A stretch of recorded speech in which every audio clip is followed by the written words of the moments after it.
Hari ini sepatutnya kita tidak ada, tapi oleh kerana kemarin ya, kita tidak dapat mengadakan sesi ini di atas sebab-sebab tertentu, maka kita buat pada hari ini dan insya-Allah kita juga akan buat esok ya.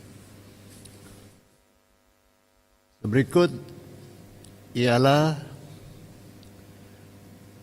laporan semasa ataupun laporan harian mengenai kedudukan COVID-19 di Sabah. Berdasarkan laporan Jabatan Kesihatan Negeri Sabah, jumlah kes positif baharu COVID-19 pada hari ini ialah sebanyak 326 kes.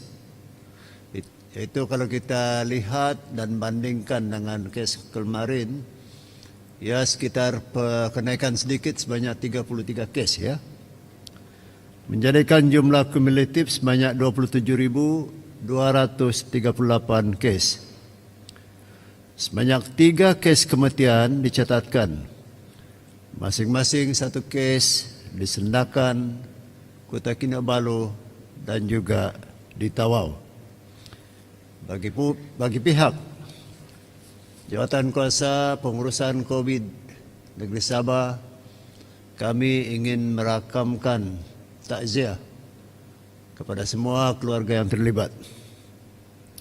Dan saya berharap semua ahli keluarga bersabar menangani dugaan kehidupan ini. Pada hari ini juga, setelah kita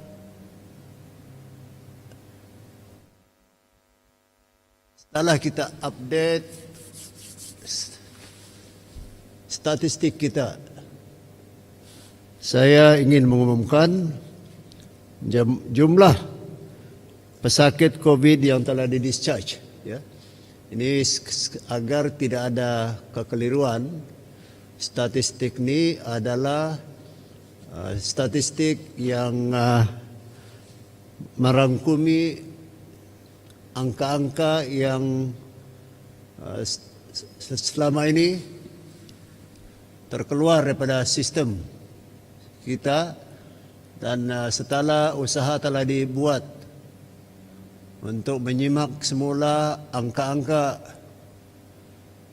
kita dapati terdapat banyak kes yang tidak termasuk dalam sistem kita. Dan hari ini saya ingin mengumumkan, dan ini bukanlah ya satu statistik harian, tapi lebih kepada sebagai pengemas kinian statistik yang statistik sebelum ini. So hari ini kita rekodkan 2.126 kes pesakit telah di-discharge. Setelah mengambil kira dan kita update angka-angka kita, dan telah pun dibenarkan kembali ke rumah masing-masing. Ini bermakna, dan sebenarnya dari segi mereka yang sembuh ni, dia tidak ada jumlah yang sembuh. Setelah kita update atau kemaskinikan statistik kita, mereka yang sembuh berjumlah 23.781 orang. Setakat ini masih sejumlah 2.085 pesakit masih menerima rawatan, yaitu 643 orang di hospital dan 1.442 di pelbagai pusat rawatan atau PKRC. Bilangan pesakit COVID yang sedang menerima rawatan di ICU ialah 68 orang, di mana 23 daripada mereka memerlukan alat bantuan pernafasan atau ventilators. Kes jangkitan COVID-19 mengikut daerah adalah seperti berikut. Kota Kinabalu 72, Tawau 45, Lahadatu 41, Tuaran 30, Sempurna 26, Kudat 22, Kutablud 17, Pinampang 13, Keningau 13, Putatan 10, Sendakan 9, Papar 8, Beaufort 7, Pitas 6, Ranau 4, Beluran 2, Tenem 1. Daerah-daerah berikut pula tidak mencatatkan sebarang kes baru pada hari ini.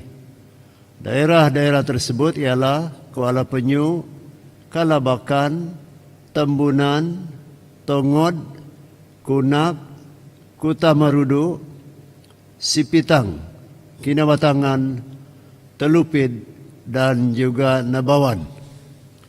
Sukacita juga saya maklumkan bahawa Telupid dan Nabawan adalah dua daerah di Sabah yang berada di zon hijau.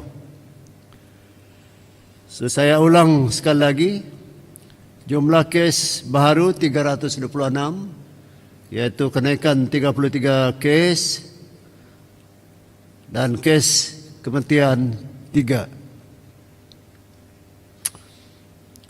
Seperti mana yang saya nyatakan tadi, daerah Telupid telah bertukar daripada zon kuning ke zon hijau pada hari ini. Pada hari ini terdapat 2 kluster baru di daerah Tawau. Satu kluster blok 31 yang melibatkan 8 kes yang berkaitan dengan majlis makan malam di blok 3. Di blok 31, ya. Dan 2 kluster bot biru sebanyak 6 orang. Ini ada kaitan dengan Kotes Polis Merin, ya. Daripada 326 kes positif hari ini, sebanyak 104 kes atau hampir 32% adalah dari saringan kontak rapat yang melibatkan daerah Kota Kinabalu, Tawau, Lahadatu, Kutablud dan Sempurna. Selebihnya sebanyak 222 kes adalah daripada pelbagai kategori. Jumlah kapasiti kecil di hospital COVID-19 adalah sebanyak 1,007 katil. Ini sama dengan jumlah yang kita telah umum sebelum ini, ya. Sementara di pusat kuarantin dan rawatan berisiko rendah atau PKRC, jumlah katil yang tersedia ialah 5,577, 5,577, menjadikan jumlah keseluruhan katil yang ada di Sabah sebanyak 6,584 katil. Dan kalau kita ambil secara kita ambil jumlah katil yang telah digunakan secara keseluruhan dan dari segi perutusan ianya berjumlah 31,67. Ini bermakna daripada jumlah 6,584 katil, cuma sekitar 31,7% katil tersebut digunakan. Tapi saya juga diingatkan bahawa ini juga adalah statistik secara keseluruhan. Kerana seperti mana yang saya telah nyatakan sebelum ini, ada hospital tertentu, dan antaranya barangkali kita boleh nyatakan di sini Hospital Queen Elizabeth yang sering mempunyai lebih ramai pesakit kalau dibandingkan dengan hospital-hospital lain. Apalagi di daerah-daerah, hospital di daerah-daerah di mana kes positif atau mereka yang memerlukan rawatan telah menurun secara signifikan. Dari segi statistik bantuan bakul makanan, sebanyak setakat ini 235.368 bakul makanan atau food basket telah diagihkan kepada golongan sasar. Saya pergi kepada laporan Sekatan Jalan Raya atau SJR, penguatkuasaan di perairan Sabah serta kerja-kerja sanitasi dan hibahan umum oleh Jabatan Penerangan melalui program mereka Info on Wheels. Sebanyak 71 sekatan jalan raya telah dilaksanakan dalam masa 24 jam yang melibatkan pemeriksaan 51.186 kenderaan. Daripada jumlah tersebut, 139 kenderaan diarah berputar balik. Tidak ada tangkapan telah dilakukan. Namun, 21 kompaun dikeluarkan atas pelbagai kesalahan melanggar SOP COVID-19. PDRM juga telah melaksanakan 65 hibahan melalui kereta peronda mereka. Penguatkuasaan SOP turut dijalankan di perairan Laut Sabah oleh pasukan Polis Marin yang melibatkan 15 pemeriksaan di kawasan Pantai Timur dan 32 pemeriksaan di perairan Kota Kinabalu dan juga Labuan. Jambatan Bomba dan Penyelamat Sabah pula telah melaksanakan kerja-kerja sanitasi di 8 premis di 6 buah daerah, iaitu di Kota Blud, Keningau, Tawau, Sempurna, Kota Kinabalu serta Kinabatangan. Jabatan Penerangan Sabah pula telah melaksanakan hibahan Info on Wheels. Hibahan ini adalah kempen untuk menggalak pematuhan kepada semua SOP seperti mengamalkan 3W, mengelakkan 3C dan pembudayaan norma baru, dan ini telah dilaksanakan di 75 lokasi di 15 daerah. Hibahan dibuat dalam 4 bahasa, iaitu bahasa Melayu, bahasa Bajau, bahasa Mandarin dan juga bahasa dusun. Seperti mana yang saya telah umumkan sebelum ini juga, Jawatan Kuasa Pengurusan Bencana Negeri Sabah mempunyai 241 buah kenderaan yang sedia digunakan bagi tujuan bantuan logistik COVID-19. Sekadar untuk makluman sekali lagi, 42 kenderaan itu digunakan untuk mengangkat pesakit COVID-19. Manakala 28 buah kenderaan digunakan untuk membantu menghantar bakul makanan ke lokasi-lokasi sasaran. Baki 171 kenderaan pula adalah dianggap sebagai kenderaan yang dalam bahasa Inggrisnya standby atau bersedia untuk digerakkan bila-bila perlu. Saya ingin membaca kadar pematuhan penduduk terhadap SOP Perintah Kawalan Pergerakan Bersyarat atau PKBB mengikut daerah. Dan saya memilih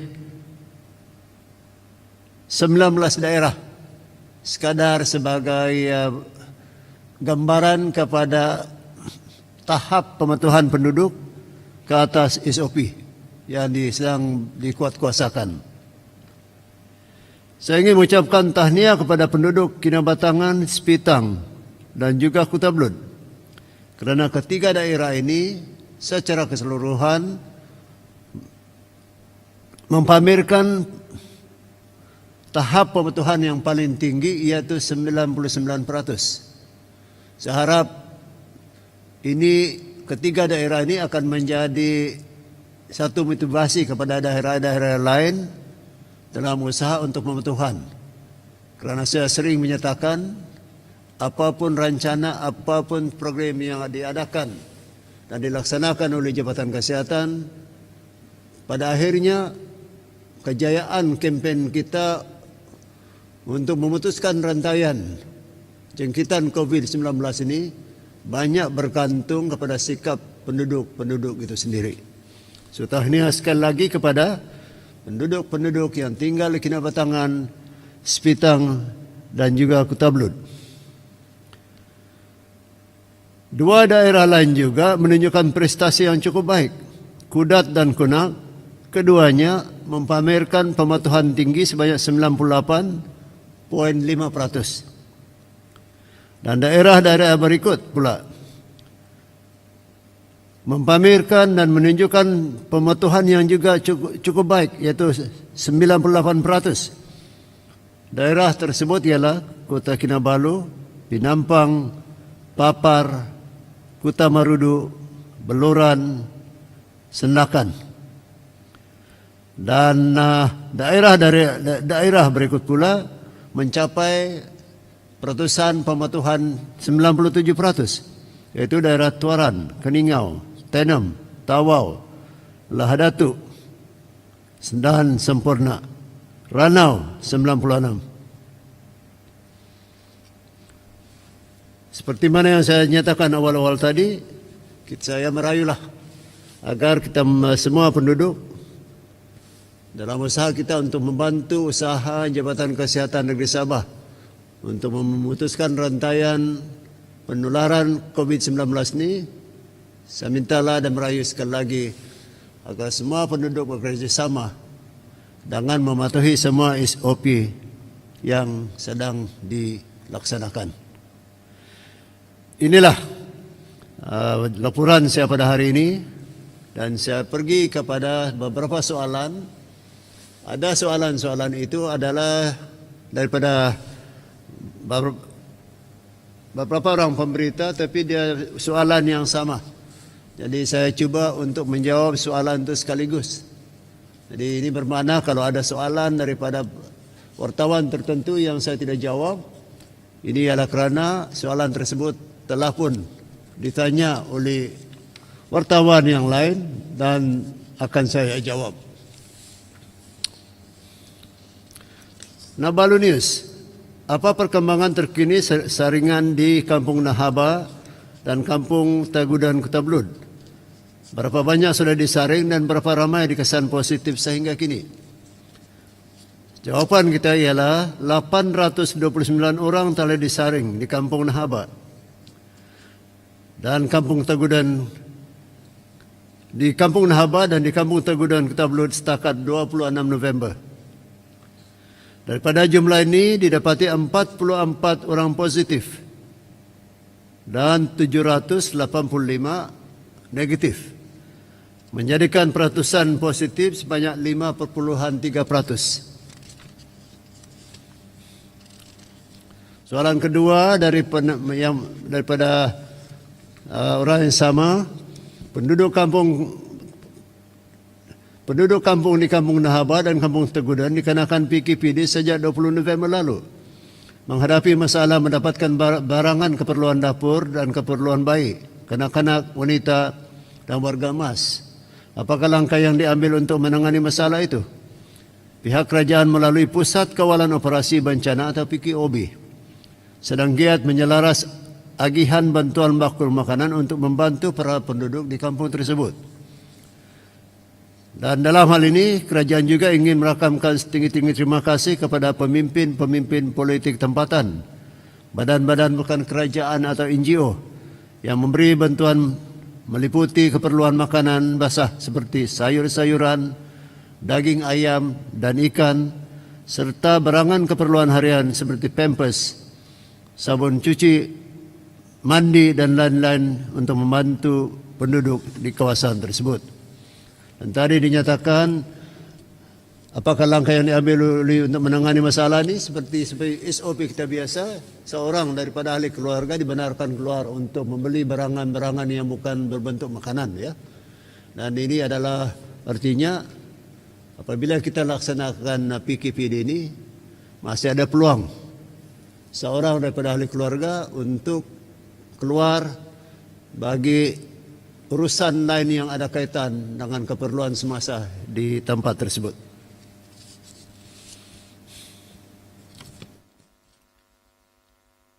Soalan ketiga, bagaimana bantuan kepada petani sawah di Kampung Nahaba dan Kampung Tegudan yang tidak dapat menuai kerana PKPD? Mereka akan kerugian sekiranya padi yang sudah masak tidak dapat dituai. Saudara-saudara sekalian, ini adalah sesuatu yang kita tidak dapat elakkan. Apabila perintah PKPD itu dilaksanakan, semua aktiviti-aktiviti ekonomi akan berhenti dengan sendirinya. Dan malah bukan saja barangkali sambil kita bersimpati dengan penduduk Kampung Nahaba dan Kampung Tegudan, tetapi mereka juga bukanlah bersendirian dalam menghadapi pelbagai masalah seperti ini, ya. Banyak peniaga, misal kata di Tamu pun kita belum buka, ya. Ya, arti dia ramai di kalangan masyarakat kita yang terkesan dengan pelaksanaan sama ada PKPB ataupun PKPD. Tapi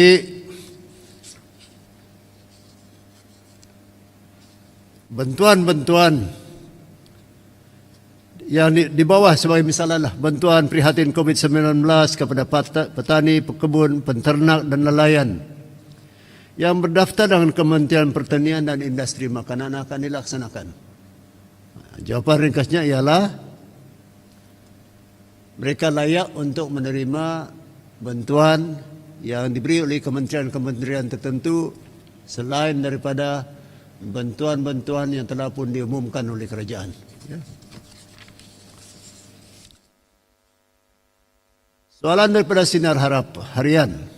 Berapa banyak kluster yang masih aktif mencatat kes baharu di Sabah?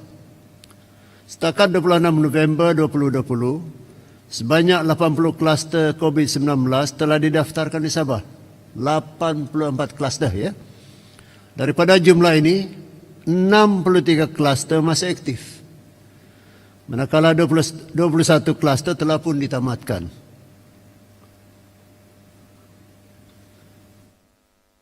Daripada kluster yang masih aktif ini, 13 kluster mencatatkan pertambahan kes baharu. Dan pada hari ini, 26 November, penambahan dia ialah daripada 13 kluster ini ialah 61 kes, ya, secara keseluruhan. 61 kes secara keseluruhan. Dan saya boleh nyatakan di sini secara offhand bahawa antara kluster yang menampakkan jangkitan baharu yang tinggi adalah kluster Telipuk Ria, ya, yang menyumbang kepada jumlah yang agak besar bagi daerah Tuaran. Ya.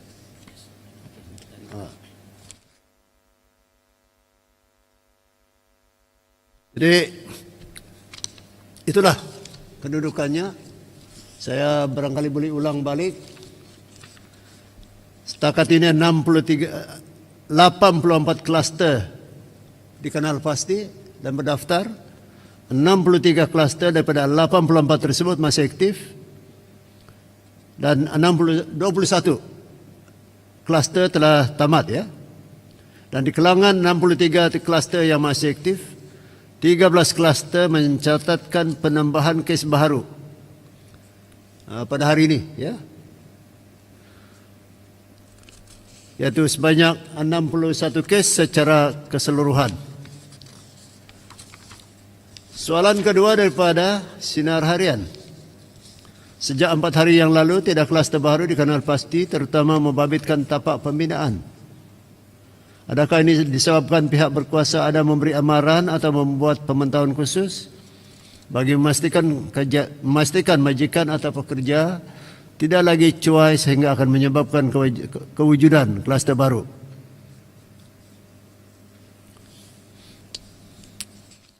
Ini barangkali berpunca kepada beberapa sebab, ya.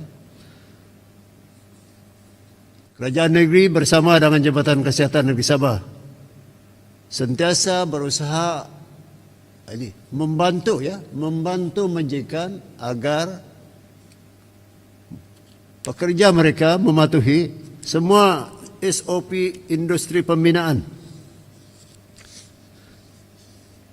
khususnya sebelum kerja-kerja dimulakan. Dan barangkali kalau ada sebab kenapa tidak ada kluster baru dalam industri pembinaan, ialah kerana terbit daripada orang kata kesedaran bahawa kalau ia terjadi, kalau mereka cuai atau majikan cuai, dengan sendirinya kerja-kerja pembinaan terpaksa diberhentikan. Dan bayangkan kerugian yang akan ditanggung oleh majikan ataupun developer sekiranya kerja pembinaan itu dihentikan.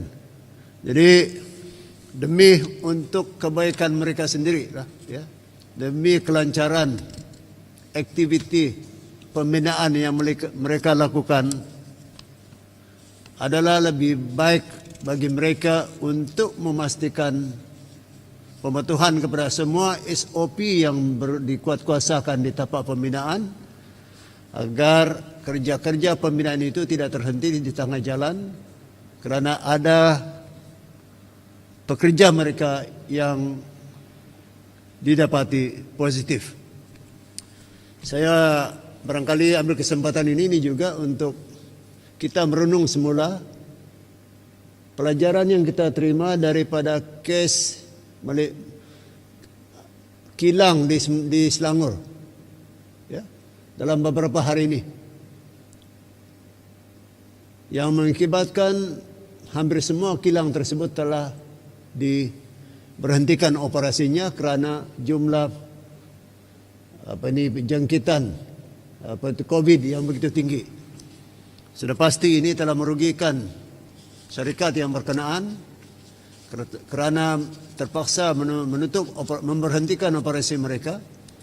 Dan saya pikir ini ada satu pelajaran yang kita boleh ambil di Sabah untuk memastikan kalau kita mau perniagaan kita lancar, tidak terganggu, penting bagi kita untuk menepati semua peraturan atau SOP yang berkuat kuasa, ya. Kerana kos penutupan akan mengatasi kos pematuhan kepada SOP tersebut.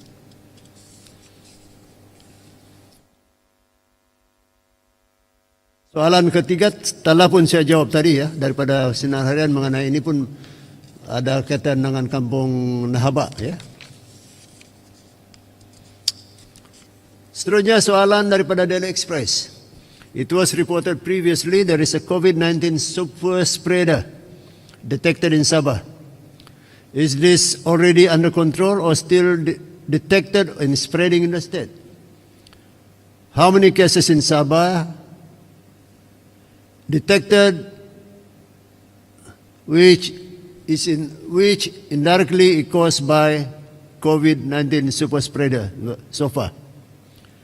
Mutasi COVID-19 dari varian D614G atau lebih dikenali sebagai super spreader telah ditemui di Kelangan kluster Benteng Lahadatu di Sabah pada bulan September 2020. Seperti yang dilaporkan oleh Ketua Pengarah Kesihatan Malaysia Tan Sri Dr. Nur Hisham Abdullah.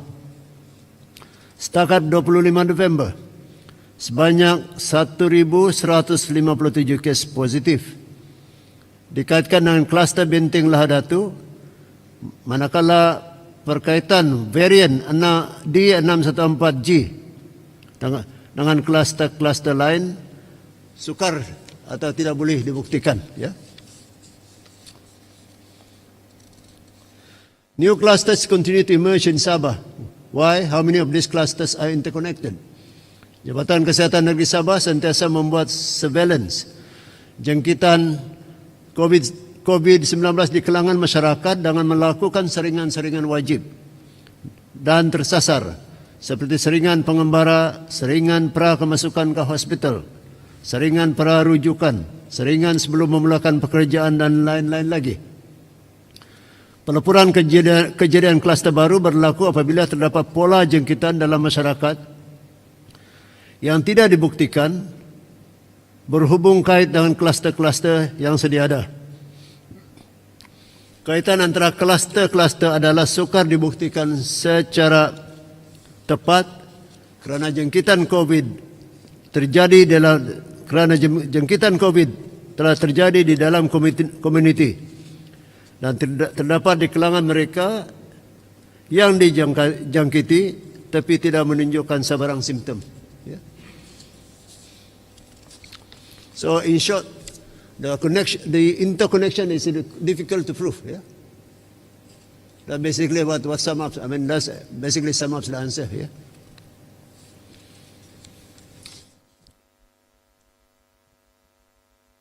How many cases of COVID-19 spread in Semenanjung, in Sarawak, by those infected or believed to have been infected by the virus in Sabah so far?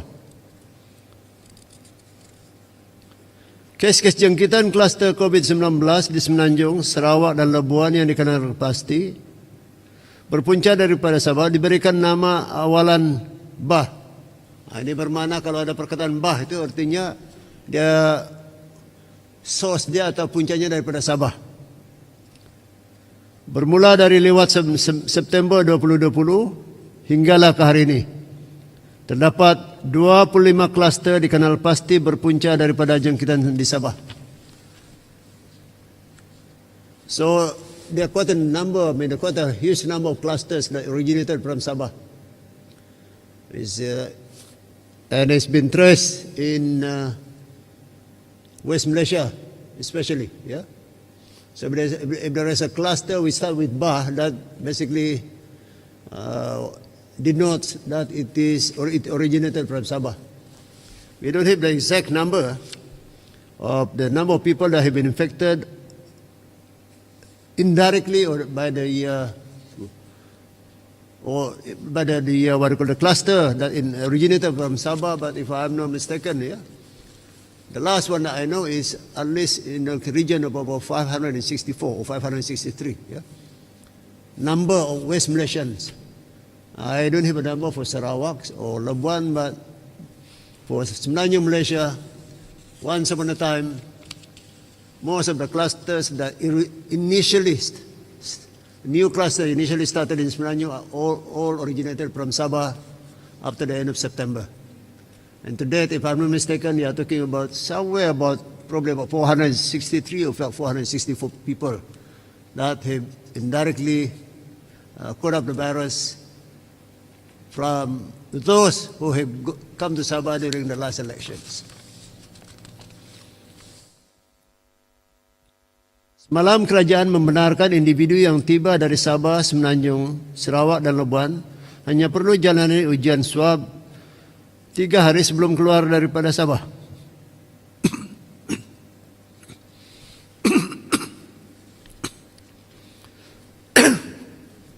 Adakah ini bermakna kerajaan sudah mula membenarkan aktiviti rentas kepada orang awam? Aktiviti merentas di negeri masih dikawal dan dibenarkan untuk tujuan-tujuan tertentu seperti kecemasan, mendapatkan rawatan perubatan, essential services, serta soal ataupun yang ada kaitan dengan kebajikan. Arti dia walaupun sedikit sebanyak ini kita longgarkan, tetapi semua perjalanan ini dan aktiviti ini masih tertaluk kepada satu SOP yang sedia ada seperti yang dinyatakan tadi, dan kedua tertaluk kepada kelulusan daripada pihak PDRM, ya.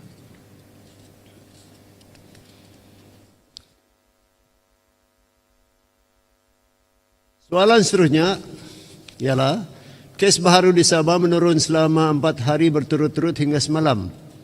Apakah kita boleh jangka tren ini akan berterusan jika tidak kluster baharu dikesan? Saya pikir saya telah menjawab soalan ini 2 hari yang lepas ya.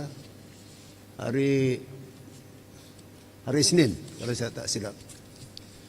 Saya telah menyatakan bahawa kes di Sabah ini umpama yoyo. Yoyo ni bila kita main yoyo dia turun naik, sekejap turun, sekejap naik. Bila ada kluster baru dia akan naik.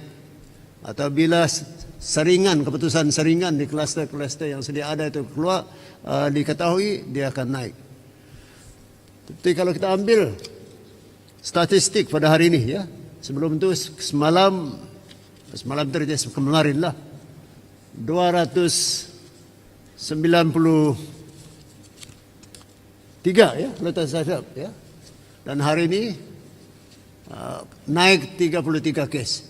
Ini menunjukkan kita jangan leka dengan statistik yang dilihat rendah. Kerana kadang-kadang yang rendah itu boleh dengan tiba-tiba naik semula. Dan apa yang berlaku hari ini ialah satu bukti bahawa tren penurunan itu akan berubah apabila ada kluster baru ataupun apabila keputusan saringan ini dapat diketahui. Dan ini hari ini dibandingkan dengan kemarin dia naik 33. Harapan kita ialah agar masyarakat terus mematuhi SOP yang sedia ada, agar usaha berterusan dapat membuahkan kejayaan. Kerana seperti yang saya telah nyatakan sebelum ini, pada awal-awal tadi, pada akhirnya penduduk itu sendiri atau sikap kita sebagai penduduk banyak membantu kita untuk menurunkan statistik ini.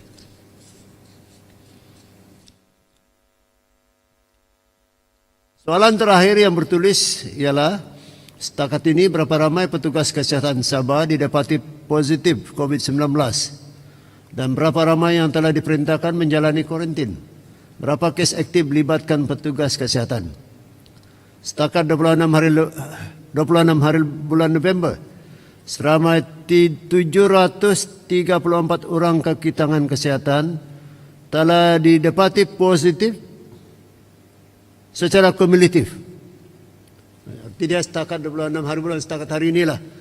Secara kumulatifnya 734 orang kaki tangan kesihatan telah dijangkiti ya, dengan virus COVID ini.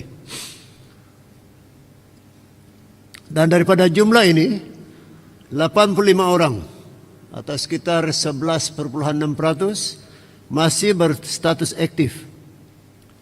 Dan 666 orang atau hampir 90%, sekitar 89% lah, dilaporkan telah pun sembuh.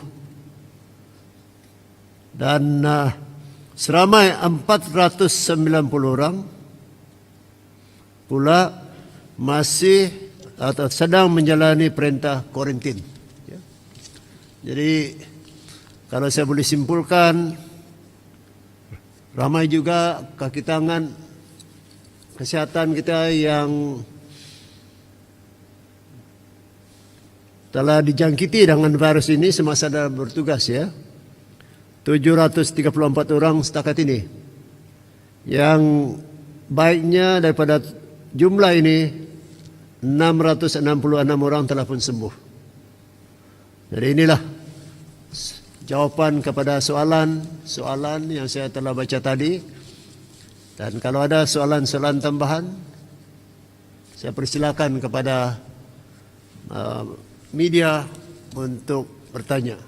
Terima kasih.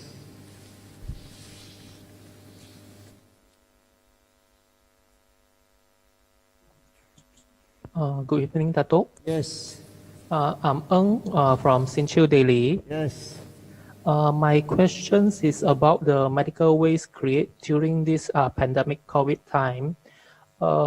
There was a complaint launched against the medical waste, contractor who handle the medical waste disposed in Lokawi, and then their medical waste is piled up like a mountain, not just in their compound, but they also put the medical waste outside of the roadside. So my question is state government, aware about this, and the Department of Environment also are they monitor this matter?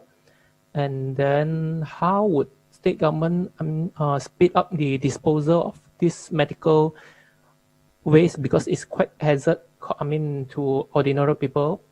Okay, thank you, Datuk. Thank you very much. I think that's a very good question and a very good feedback. If you would perhaps give us the details, we're more than happy to seek, or rather to get more details from the respective or the department concerned. That's a very serious sort of thing to do. And at this point of time, since this is the first time that I'm hearing this report, I'm not able to give you a specific answer, but if you do give us the details, we'll be more than happy to refer it to the relevant department so that the actions can be taken.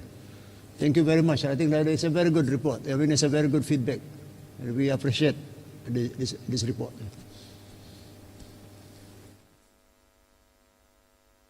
Assalamualaikum Datuk. Fazli daripada Bernamar Datuk. Ya, Fazli. Tadi di belanjawan tadi ada Tengku Zafrul ada kata 50 juta tambahan dana untuk memerangi COVID-19 untuk Sabah. Jadi soalan saya ada dua Datuk. So 50 juta ni apa yang boleh dibuat dengan 50 juta ni Datuk untuk Sabah? Dan kedua, apa kesan 50 juta ni kepada usaha Sabah untuk memerangi COVID-19 Datuk? Itu soalan saya Datuk. Terima kasih. Terima kasih Fazli. Pertamanya kita ingin merakamkan setinggi-tinggi terima kasih kepada Menteri Keuangan ya, yang telah mengumumkan tambahan wang ini kepada kita. Kita memang perlu lebih banyak peruntukan untuk digunakan bagi menangani kes yang banyak di Sabah. Ya, harus diingatkan bahawa di semua negeri yang di Malaysia, negeri Sabah adalah yang paling terkesan dengan penularan COVID-19, dan dia mengakibatkan kepala perbelanjaan pelbagai dalam di negeri Sabah. Makanan itu adalah satu ya. Makanan, logistik juga satu. Ya, pembelian peralatan seperti reagen dan sebagainya juga kita perlu keuangan. Kalau saya boleh nyatakan, dia boleh digunakan untuk pelbagai kegunaan dalam usaha kita untuk dalam kita berperang dengan COVID ini.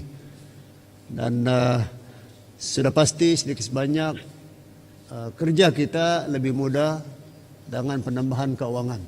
Malah kalau kita lihat sendiri, kerajaan negeri juga telah menyediakan jumlah keuangan yang agak tinggi dalam usaha kita untuk memerangi COVID ini. Dan tambahan daripada Kementerian Keuangan yang diumumkan tadi sudah pasti akan sedikit sebanyak memberi impak yang baik, menggembirakan khususnya mereka di front lines ya, kerana sedikit sebanyak kita ada kemampuan yang lebih besar, kemampuan yang lebih untuk dibelanjakan bagi tujuan-tujuan ini. Dan kita harapkan walaupun ada peruntukan yang khusus yang telah diberi kepada Kementerian Kesihatan, harapan kita juga ialah peruntukan yang besar yang telah diumumkan bagi Kementerian Kesihatan.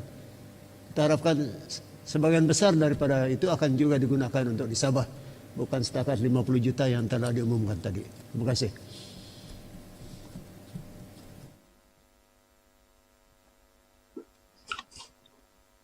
Datuk Sri, Yes. Julia here from Malay Mail. Ya, Julia.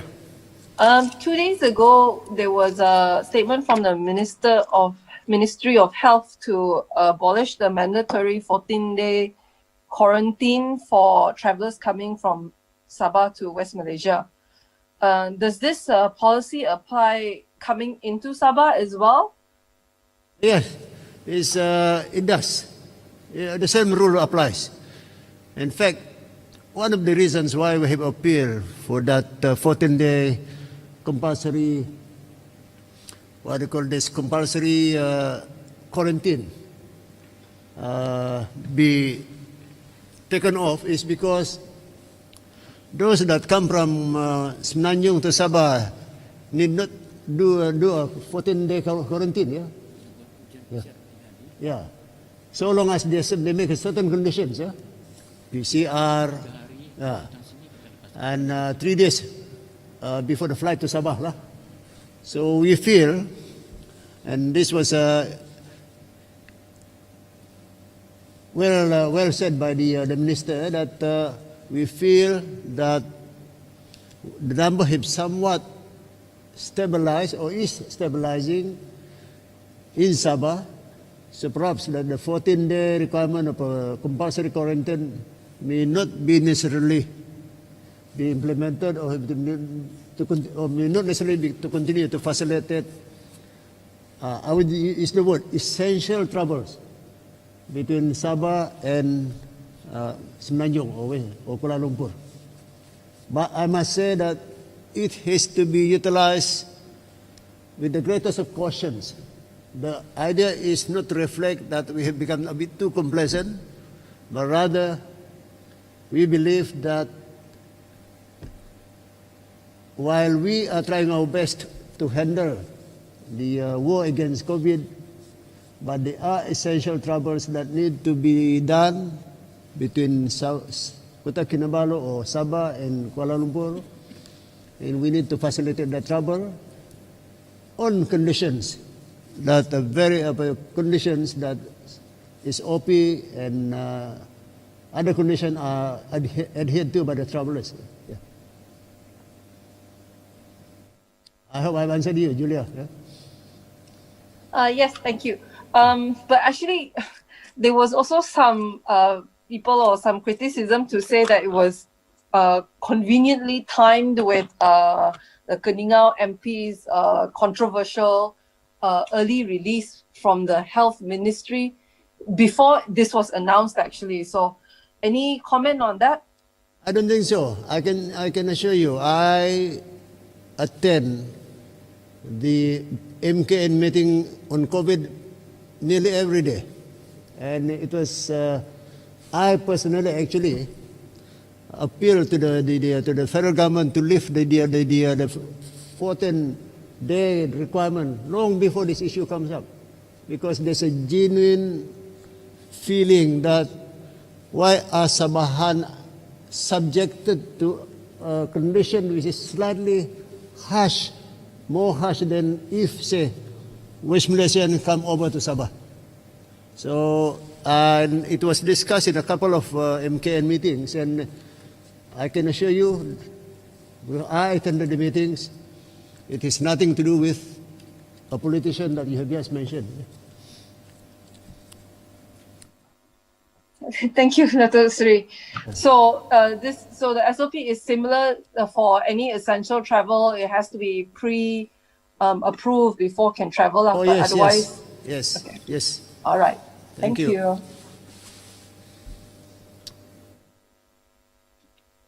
Hello, Datuk Sri. Yes. Datuk Sri, Avila from New Straits Times. Yeah, Avila, yeah. Datuk Sri, this is on those who have been discharged and recovered from initial infection. Is there a case in Sabah where patients show returning symptoms and tested positive for COVID again? Is there been... so far, we have not received. We have not... I mean, you are talking about a repeat... apa itu? I mean, a person who is... what do you call it? Who has been discharged and... infected yet again. Is that what you are saying? Yes, Datuk, yeah. So far, we have not reported any of such case from the medical department, or the health department, and we really hope that there is none. Yeah? I don't know how far is it true. I'm not a doctor, but some say that once you get it, you get immunity. I don't know. Probably whether it's true or not, I'm not sure. But so far, we have not get any report of such. Although, if you watch discussions online, including those discussion with the various international TV channels, they said the possibility is always there. But again, I am not here to judge or to make such a pronouncement because I'm not really a doctor. Yeah. Okay, Datuk, what usually happen after these patients are discharged? Do they need to return and get tested again after Oh some yes, time? no, you need to be continuously monitored and tested, and they need to go for review from time to time. All right, thank you, Datuk Sri. Thank you. Yeah.